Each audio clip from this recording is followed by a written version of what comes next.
2NURFM, a broadcast service of the University of Newcastle. When you're at school age and you're trying to work out what you want to do with the rest of your life, it can be quite daunting.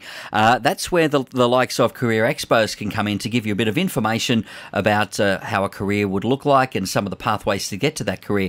So if you've got kids or grandkids that are in the middle of that process at the moment, the Careers Expo, the University of Newcastle Careers Expo that is happening on Thursday, may well be something to take a look at the Newcastle Racecourse.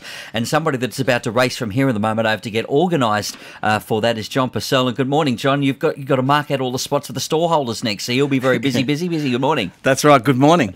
Yes. So the Careers Expo happening on Thursday. Yes. What are some of the key things that students can have a look at there?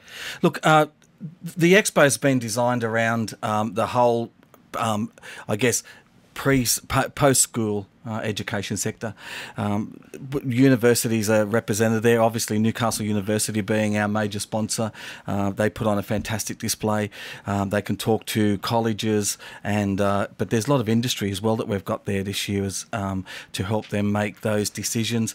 It's good to talk to industry to find out what's happening in the industry as well, and where the careers are and where they're going. The careers are changing quite dramatically, and over the next 10 years, they're going to change even more. So I think what we're trying to do is incorporate not only the education sector and the training sector, but also industry in there with them, so that they can get a good cross-section of the careers. John, you mentioned that careers do change and the nature of a particular job does change, and I guess it's great to have aspirations to say, I want to be a X, Y or Z, but you also have to be realistic. You think, is that job going to change, or is that going to be around in 10 or 20 years? But I guess how is that going to change, and if that's something that's going to suit you too?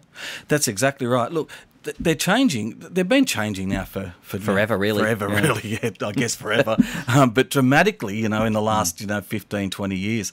And they're going to continue to do that. So, we're looking at automation and things like that. That's happening quite fast, and a lot of our jobs, we won't be there. Shh, don't say that. We're important people, John. We have to stay around for a little longer. Me more than you.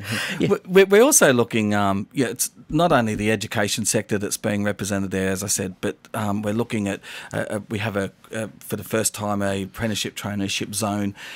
They're very important. Trades are very important to our community, and certainly we want the plumbers, we want them, we want the electricians, and so forth. So we're pushing, not pushing, but we're certainly displaying those highly this year as well. And again, always great that you have industry experts, people from the training sector, and people that actually have been doing the job that can actually say, well, let's just break it down. This is actually what this job looks like. Exactly. And it's amazing when you start to break down an industry even. There's so many different career paths in each industry that we work in. So talking to these industry people, you might even find there's a career path you didn't even think about. Yeah. Absolutely, and lots to unpack there. It will be at the racecourse in Newcastle this Thursday, so take the kids and grandkids along.